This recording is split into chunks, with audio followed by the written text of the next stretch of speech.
কালীন সময় বঙ্গোপসাগরে মা ইলিশ সংরক্ষণে অভিযান পরিচালনা করছে নৌবাহিনী। বিস্তারিত জানাতে বঙ্গোপসাগর থেকে যুক্ত হয়েছেন সহকর্মী কাজী মাহফুজ। মাহফুজ, নৌবাহিনীর এই অভিযান কখন থেকে শুরু হয়েছে, বিস্তারিত জানাবেন।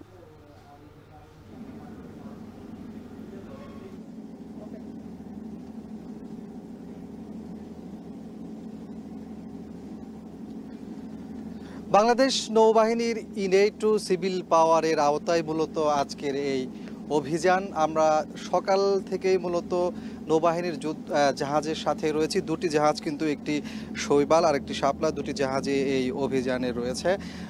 চট্টগ্রামের পতেঙ্গা 15 নম্বর ঘাট থেকে মূলত প্রায় 40 নটিক্যাল মাইল দূরে এই বঙ্গোপসাগরে মূলত অভিযানটি পরিচালিত হচ্ছে। এখানে নৌবাহিনীর বেশ কিছু সদস্য অংশগ্রহণ করেছে। আপনি জানেন যে চলতি মাসের 4 অক্টোবর থেকে 25 অক্টোবর 22 দিন সাগরে মাছ ধরার নিষেধাজ্ঞা দিয়েছে সরকার। সেটি বাস্তবায়নের জন্যই মূলত বাংলাদেশ নৌবাহিনী দেশের সমুদ্র আমরা দেখেছি এই অভিযানে বেশ কিছু বোট জব্দ করা হয়েছে, পাশাপাশি নিষিদ্ধ জাল, বেহুন্দি জাল, টং জাল সহ অনেকগুলো জালও তারা জব্দ করেছেন। আপনাকে বলে রাখি যে নিষিদ্ধকালীন সময়টাতে বাংলাদেশ নৌবাহিনীর সদস্যরা চট্টগ্রাম, কক্সবাজার, চাঁদপুরেও নিয়মিত অভিযান পরিচালনা করে এখন পর্যন্ত প্রায় 9.5 কোটি টাকা মূল্যের 125টি টং জাল, 130টি বেহুন্দি জাল সহ 23 লক্ষ মিটার অবৈধ জাল তারা জব্দ করেছে। পাশাপাশি আমরা দেখেছি তারা এখন পর্যন্ত 21টি বোট এবং 405 জন জেলেকে আটক করেছে এই নিষিদ্ধকালীন সময়ে সাগরে মাছ ধরার অপরাধে। আপনি জানেন যে দেশের সমুদ্র সীমার কিন্তু প্রায় 65% এই গভীর সমুদ্র এলাকা, যেখানে কিন্তু মৎস্য সম্পদের অপার সম্ভাবনা রয়েছে। আর এই লাগাতে মূলত মা মাছ যেখানে ডিম ছাড়ে সেই এলাকা চিহ্নিত করা, পাশাপাশি নার্সারি যে গ্রাউন্ড রয়েছে মা মাছের সেগুলোকে যথাযথভাবে সংরক্ষণ করতে পারলে কিন্তু দেশের যে মৎস্য খাত সেটি কিন্তু দেশের অর্থনীতিতে, জাতীয় অর্থনীতিতে গুরুত্বপূর্ণ অবদান রাখবে। সেই জায়গাতে এখানে যারা অভিযানে নেতৃত্ব দিচ্ছেন, অংশগ্রহণ করেছেন, তারা বলছেন এই অভিযান যদি পুরোপুরি বাস্তবায়ন করা যায়, সরকারের অন্যান্য যে সংস্থাগুলো আছে তারাও যদি এই অভিযানে যথাযথভাবে নেতৃত্ব দিতে পারেন, তাহলে দেশের মৎস্য খাত বেশ সমৃদ্ধ হবে এবং জাতীয় অর্থনীতিতে এই খাত গুরুত্বপূর্ণ অবদান রাখবে। মূলত এই সময়টাতে যাতে জেলেরাও মাছ না ধরে তারা সচেতন থাকে, দেশের এই খাতকে তারা এগিয়ে নিয়ে যায়, সে বিষয়ে কিন্তু এখানে আমরা দেখেছি যে মৎস্য সম্পদ মন্ত্রণালয়ের সচিব তিনিও এসেছেন, তিনিও এই পরামর্শ দিয়েছেন। এ ছিল আমার কাছে নৌবাহিনীর অভিযানের সবশেষ।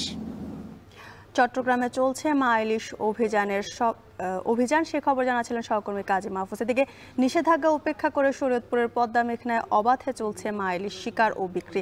প্রশাসনের তৎপরতা থাকলেও আইন মানছে না জেলেরা। এ বিষয়ে জানাতে শরীয়তপুর পদ্মা তীর থেকে যুক্ত হচ্ছেন কাজী মনিরুজ্জামান মনির। প্রশাসনের এত তৎপরতার পরেও কিভাবে জেলেরা মাছ শিকার ও বিক্রি করছেন, জানাবেন।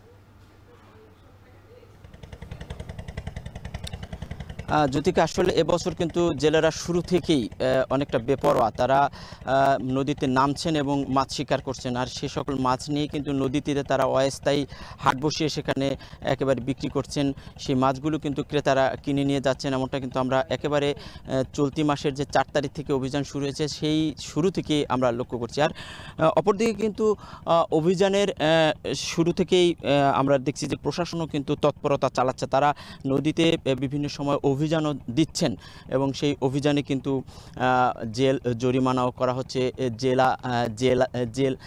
জেলে এবং মাছ ক্রেতা যারা তাদেরকে কিন্তু আটক করছেন, তাদের বিভিন্ন সময় তাদেরকে জেল জরিমানা করা হচ্ছে, তারপরও কিন্তু তার রোধ করা যাচ্ছে না। আমরা লক্ষ্য করেছি যে অন্তত শরীয়তপুরে যে পদ্মা মেঘনার 80 কিলোমিটার নদীপথ রয়েছে তার তীরবর্তী এলাকায় কিন্তু 25 থেকে 30টি অস্থায়ী হাট বসিয়ে সেখানে মাছ কেনা বেচা হচ্ছে এবং সেই মাছ কিন্তু অবাধেই নিয়ে যাচ্ছেন ক্রেতারা, এবং সেখানে কিন্তু আসলে তেমন একটা বাধা আমরা লক্ষ্য করিনি। তবে নদীতে জেলেরা যে মাছ ধরছেন সেখানে মাঝে মাঝেই কিন্তু অভিযান চালানো হচ্ছে। তবে সেই অভিযানে কিন্তু যারা অভিযান পরিচালনা করছেন তারাও কিন্তু বেশ বারবার তারা জেলেদের বাধার মুখে পড়েছেন, জেলেরা তাদেরকে কিন্তু আক্রমণ করেছে, এমনটাও কিন্তু আমরা লক্ষ্য করেছি।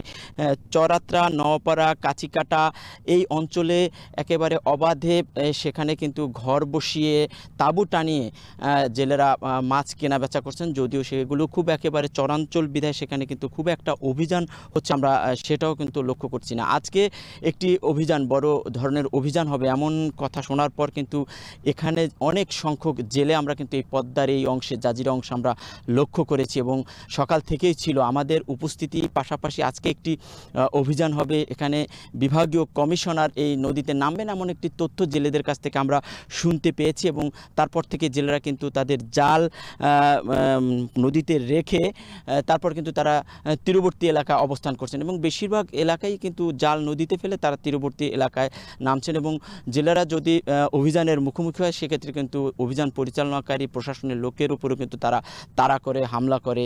এটা মোকাবেলা করেও কিন্তু অভিযান চলছে। এ পর্যন্ত কিন্তু প্রায় 346টি অভিযান হয়েছে এবং 91 জন জেলেকে বিভিন্ন মেয়াদে জেল জরিমানা দেওয়া হয়েছে। এছাড়া শরীয়তপুরে যে 21,400 জেলে রয়েছে তাদেরকে কিন্তু যে খাদ্য সহায়তা তা কিন্তু দেওয়া হয়েছে, এমনটা আমাকে মৎস্য বিভাগ থেকে জানা হয়েছিল। শরীয়তপুরে চলছে অবাধে ইলিশ শিকার, সে খবর জানাচ্ছিলেন সহকর্মী কাজী মনিরুজ্জামান।